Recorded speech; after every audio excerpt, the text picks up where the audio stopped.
자, 이 마가복음 9장에 나오는 이 사건은 여러 가지 관점에서 바라볼 수 있는 사건입니다. 제가 말씀을 좀 짧게 하고 기도하는 시간을 좀 길게 가지려고 하는데, 아무튼 이 말씀의 배경이 뭐냐면 변화선 사건 아시죠?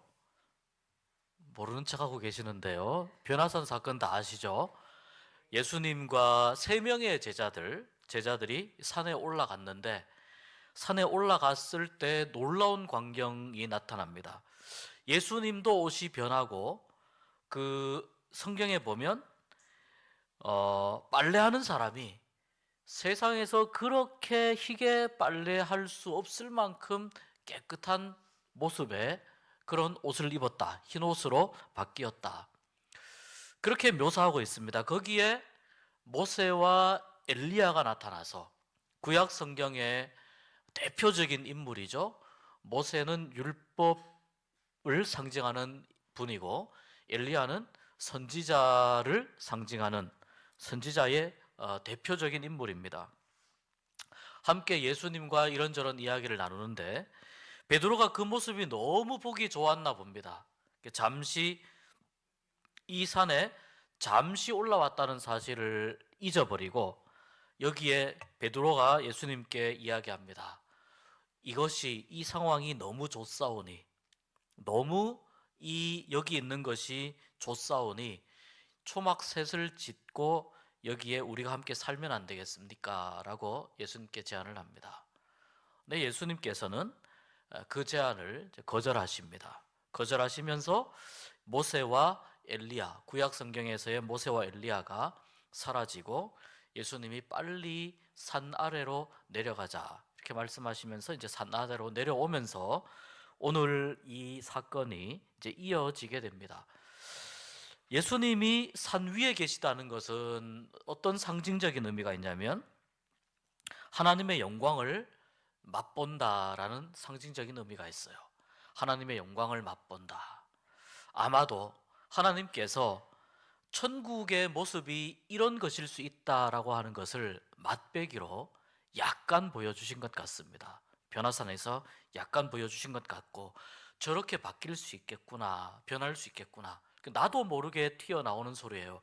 여기가 너무 좋사오니 우리가 여기에 초막을 짓고 살았으면 좋겠습니다. 베드로가 자기도 모르게 하는 이야기입니다. 그만큼 그 분위기와 모습과 그 장소에서 경험하고 있는 일들이 너무 좋았다는 겁니다. 우리도 좋은 곳에 가면 오기 싫지 않습니까? 거기 머물러 있고 싶지. 집에 가기 싫다. 이런 생각들을 하게 되잖아요. 그런 마음입니다. 이 산 위에서의 경험은 그래서 하나님의 영광을 맛보는 경험, 이런 경험이었다고 한다면 예수님이 산 아래로 내려가야 된다라고 말씀하시는 것은 산 아래, 다시 말해서 우리가 생각하는 세속이라고 볼 수 있어요. 세속으로 다시 내려가야 된다라는 그런 뜻입니다. 세속은 어떤 곳입니까? 깨끗한 곳이 아닙니다. 세속은 지저분한 곳입니다. 먼지도 많이 있고 또 화려하고 아름다운 그런 모습을 볼 수 있는 곳이 아니고, 서로 싸우고 또 어떤 문제 때문에 상처를 입고 상처를 주고받는, 또 여러 가지 괴롭고 힘든 일들 때문에 아파하고 어려워하는 인생의 많은 문제들이 쌓여 있는 곳이 어디냐면 세속입니다. 예수님께서는 충분히 산 위에서 영광을 누릴 수 있는 분이었습니다. 그런데 예수님께서 우리가 산 아래로 내려가야 된다고 말씀하세요. 산 아래로 내려가야 된다. 이것이 거창하게 보면 성육신의 하나의 원리예요. 하나님이 인간이 되셔서 이 땅에 내려오신 것과 똑같은 이유입니다. 왜 이 땅에 내려오셨습니까? 왜 인간이 되셨습니까? 인간 안에서, 인간들과 함께 사시면서 하나님은 그 안에서 하나님의 나라를 선포하시고 영생을 말씀하시고 구원의 복음을 말씀하시고 구원의 역사가 직접 나타나는 그 십자가의 모든 현장을 직접 사람들에게 보여주기 위해서, 그래서 하나님이 인간이 되셔서 이 땅에 내려오신 것입니다. 이 똑같은 원리로 예수님은 산 위에서 영광을 마다하고 이 땅으로 산 아래로 내려와서 사람들이 우리를 필요로 한다. 그리고 사람들에게로 찾아오십니다. 우리는 어디에 있는 사람들일까요? 우리는 전부 산 아래에 있는 사람들입니다. 우리 중에 누가 한 명도 모세를 보거나 엘리야를 보거나 예수님의 옷 색깔이 너무나도 맑고 밝게 빛나는 모습을 바라본 사람은 우리 중에 아무도 없죠. 우리는 다 산 아래에 있는 사람이에요. 그 말은 우리는 모두가 다 인생의 무게, 삶의 무게, 어려운 일들, 상처와 고통과 아픔, 이런 것들을 우리는 피해갈 수 없고 그것을 다 짊어지고 살아가야 되는 사람들이라는 뜻입니다. 그런데 거기에 그 고통과 아픔과 더러움과 상처와 괴로움이 있는 그곳에 예수님이 찾아오신다는 거예요. 똑같은 원리로, 성경이 말씀하는 똑같은 원리로 오늘 기도하러 모인 우리의 이 거룩한 모임 가운데 주님이 찾아오셔서 우리의 고통과 아픔과 상처를 만지시고 치유하여 주시고 기도를 들으시고 회복시키시고 낫게 하시는 은혜가 있기를 축복합니다. 예수님이 우리에게 찾아오시면 되는 겁니다. 오늘 찬양 선곡 굉장히 좋았는데 하나님을 만나면 끝난 것이다. 그래서 오늘 기도를 통해서 하나님을 만나는 은혜가 있기를 축복합니다. 그 찬양 제목을 잘못 들으면 하나님을 만나면 끝장난다 이렇게 이제 들릴 수 있는데 그런 의미가 아니고 하나님을 만나면 뭐가 끝나죠? 내 인생이 끝장나는 게 아니고 모든 삶의 문제와 고난과 어려움이 끝난다는 거죠. 예, 하나님을 붙잡는 이 밤이 될 수 있기를 축복합니다.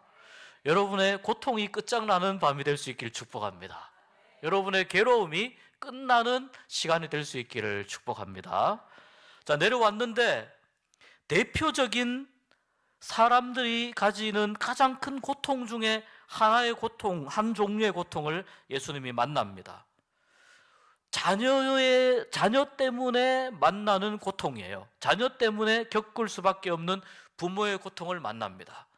살아가면서 사람들이 정말 넘어서기 어렵고 극복할 수 없는 대표적인 고통 중에 하나가 뭐냐면 자녀로 인한 고통인데요. 이 자녀가 얼핏 보면은 뇌전증 같기도 합니다.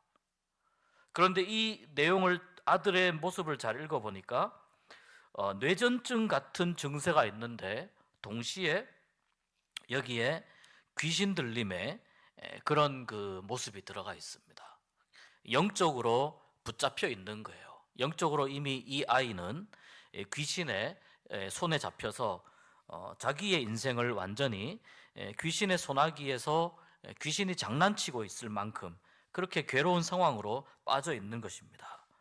아버지가 처음에 제자들에게 데리고 왔습니다. 예수님의 제자들 중에 3명만 변화산으로 올라갔기 때문에 나머지 제자들에게 데리고 왔는데 이 제자들이 이 문제를 해결하지를 못했습니다. 이 아버지는 마음에 약간의 상처와 실망과 예수님의 제자들에 대한 불신이 있습니다. 그러니까 동시에 예수님에 대해서도 약간의 실망과 불신이 있습니다. 제자들이 저 모양인데 예수라고 별 수 있겠어라는 생각을 하게 되는 겁니다. 그런데 어쨌거나 예수님에게 와서 예수님의 질문에 이야기합니다. 왜 이렇게 됐느냐? 언제부터 이렇게 되었느냐? 라고 말을 하니까 어릴 때부터 그랬습니다. 어릴 때부터 아이가 영적으로 시달리고 넘어지고 자빠지고 입에 거품 물고 때로는 물이 있는 데서 넘어져서 발작을 하고 불이 있는 데서도 넘어져서 발작을 하고 이상한 모습을 보이고 이러한 모습을 보는 아버지의 마음이 어떻겠습니까? 그 아버지가 고백합니다. 귀신이 얘를 죽이려고 불과 물에 자주 던졌습니다 라고 이야기해요. 이것이 비단 이 아이의 문제만일까요? 우리가 싸우는 모든 삶의 문제는 사실 다 영적인 것들과 연결이 되어 있어요. 우리가 살아가면서 경제 활동을 하든 가정에서 살아가든 직업, 어떤 다양한 직업 가운데서 살아가든 간에 내가 그리스도인으로서 살기 위해서는 우리는 전부 다 영적인 싸움을 해야 돼요.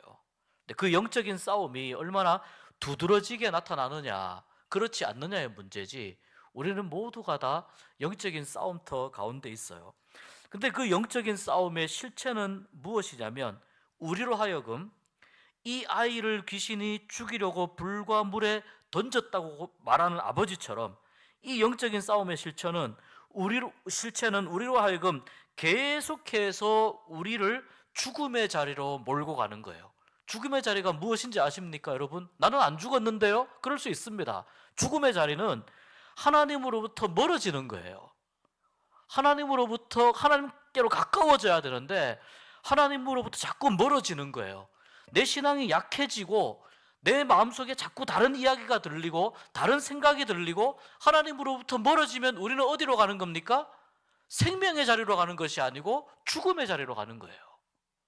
이것이 우리의 영적인 싸움의 실체입니다. 그러니 우리가 얼마나 하나님을 붙잡고 우리의 싸움이, 영적인 싸움이 얼마나 치열한 것인지 이것을 우리가 깨닫지 않는다면 우리가 하나님을 붙잡을 이유가 없는 거예요. 이것을 우리가 깨달아야 됩니다. 내가 계속해서 하나님과 멀어지고 있는가? 아니면 내가 하나님을 붙잡고 있는가? 내 삶은 계속해서 하나님과 가까워지고 있는가? 나는 하나님과 친밀한 교제를 하고 있는가? 나는 하나님의 사람으로 살고 있는가? 아니면 내가 계속해서 하나님으로부터 멀어지고 잘못된 이야기에 휘둘리고 거짓된 이야기에 휘둘리고 계속해서 하나님으로부터 멀어지면서 점점 더 나의 영적인 민감함이, 나의 믿음이 약해지고 있는가? 굉장히 중요한 문제입니다. 사탄은 우리에게 대단히 드러나게, 심각하게 사탄은 우리에게 공격하지 않습니다. 하나님으로부터 1mm만 멀어지면 돼요. 하나님으로부터 1cm만 멀어지면 돼요. 그게 반복되면 되거든요. 하나님의 목소리를 조금만 듣기 싫어하면 됩니다.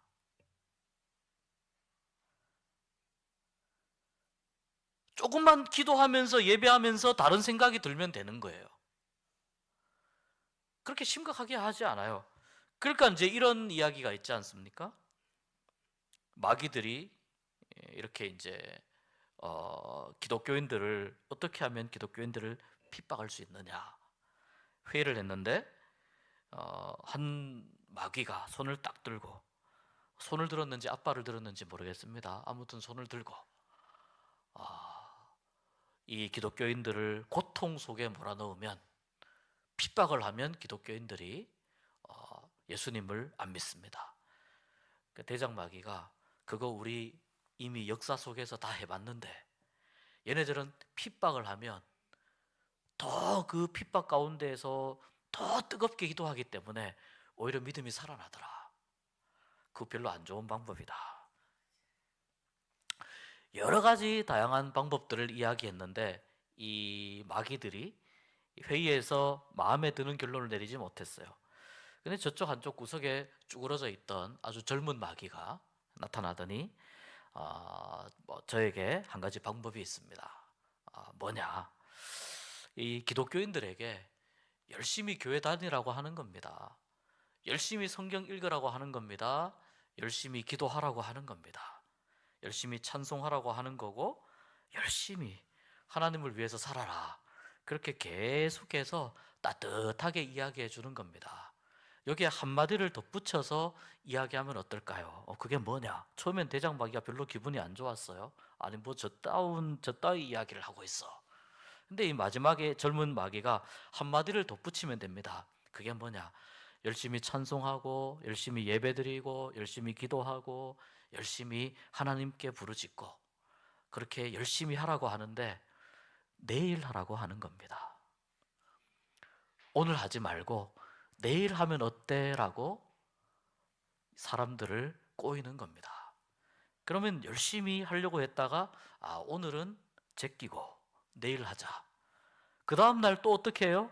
내일 하면 어떠냐고 이야기하는 겁니다. 우리가 생각할 때 굉장히 사탄이 이렇게 흉측한 모습을 가지고 우리를 유혹한다고 생각하지만요, 사실은 변장술에 능한 존재가 사탄 아닙니까? 거짓의 아비니까. 그러니까 매우 친근한 모습으로 다가와서 다 좋아, 괜찮아, 찬송 불러, 기도해, 예배 드려, 또 열심히 성경 읽어, 다 좋은데 내일 하면 어때? 라고 아주 다정하게 속삭인다는 거죠. 오늘 생각해봐. 오늘 일정도 바쁘고 다른 할 일도 많고 사람도 만나야 되고 미뤄놓은 일들도 있고, 이거 다 하면서 언제 성경 읽겠어? 언제 예배 드리겠어? 언제 기도하겠어? 언제 찬송하겠어? 그러니까 시간이 충분할 때 내일 하도록 하면 어때? 이렇게 다정하게 꼬신다는 거죠. 그런 겁니다. 그런 거. 사탄은 우리가 조금만 하나님으로부터 멀어지면 돼요. 이게 중요하거든요. 약간만 멀어지면, 약간의 틈이 나면 이것이 점점 커지고 커져서 결국은 하나님과 우리 사이에 더 이상 회복할 수 없는 굉장히 큰 이 계곡을, 매우 큰 거리를 만들게 된다는 거죠. 그러니 우리가 깨어있지 않으면 이러한 이 사탄의 유혹과 이 방법을 우리가 깨달을 수가 없다는 겁니다. 그래서 깨어있어야 되는데, 깨어있기 위해서 가장 좋은 방법은 뭐냐면 기도를 쉬지 않는 거예요. 그래서 여러분, 기도가 능력이 되는 거예요. 오늘 말씀을 좀 빨리 정리를 하겠습니다. 예수님께서 이 아이에게 꾸짖으십니다. 예수님께서 이 아이에게 꾸짖으시고, 이 아이가 예수님의 말씀을 듣고 말 못하고 못 듣는 귀신아 내가 내게 명하노니 그 아이에게서 나오고 다시 들어가지 말라. 분명히 예수님이 말씀하셨죠? 그러니까 귀신 들림이 맞아요. 그러니 이 아이가 경련을 일으키고 쓰러져서 죽은 것 같이 되었는데, 예수님이 아이의 손을 잡아 일으키셔서 말씀하십니다. 기도 외에는 이런 종류가 나갈 수 없느니라고 말씀하십니다. 기도 외에 이런 종류가 나갈 수 없느니라, 이 말씀은 기도 말고는 이러한 영적인 싸움을 감당할 수 있는 방법이 아무것도 없다라는 뜻입니다. 기도 말고는 우리의 영적인 싸움을 감당할 수 있는, 견뎌낼 수 있는 방법이 아무것도 없다는 뜻입니다.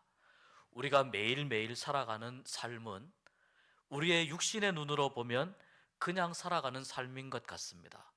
그러나 영적으로 바라보면 우리가 매일매일 살아가는 삶은 치열한 영적인 싸움의 현장입니다. 우리가 깨어있지 않으면 우리는 무딘 상태에서 그냥 지나가고 맙니다. 그러다 보면 나도 모르게 하나님과 멀어지게 되고 1mm, 1cm 조금의 틈이 생기면 그때부터 점점 하나님으로부터 멀어지고 우리의 영적인 민감함이 약해지는, 영적으로 둔감해지는 상황을 만나게 됩니다. 세상에서 살아가는 모든 삶이 우리의 영적인 싸움이라는 것을 우리가 기억한다면, 내가 살아가는 모든 삶의 상황, 내가 살아가면서 만나는 모든 상황이 영적인 싸움이라는 것을 기억한다면, 우리는 기도하지 않고 이것을 극복할 수 없다고 하는 예수님의 말씀을 무겁게 받아들이면서 기도밖에 없구나 라고 하는 마음으로 오늘 뜨겁게 기도해야 될 줄로 믿습니다. 뿐만 아니라 내가 맡고 있는 많은 일들이 있잖아요. 교회를 섬기는 일들, 하나님을 섬기는 일들, 나의 믿음과 나의 신앙을 유지하는 이 일들, 이것들도 모두가 다 영적인 싸움입니다. 이 영적인 싸움을 어떻게 감당하고 이겨낼 수 있느냐? 기도가 아니고는 감당할 수 없다는 것입니다. 그래서 여러분, 기도가 능력인 줄 믿습니다. 오늘 이 밤에 기도의 능력을 경험할 수 있는 밤이 될 수 있기를 축복합니다. 여러분, 매일매일 살아가면서 숨쉬는 모든 순간마다 우리가 어려운 일들을 만나지만 그 모든 순간마다 만나는 어려운 일들 다 하나님께 맡기세요. 우리에게 가장 강력한 무기가 있는데 하나님께 맡기지 못하고 가만히 있는 그것만큼 안타까운 일이 없어요. 하나님께 맡길 때 하나님께서 우리에게 힘 주시고 능력 주시고 이겨낼 수 있도록 우리와 함께하여 주셔서 우리의 고통과 어려움과 슬픔이 끝나게 하실 줄로 믿습니다.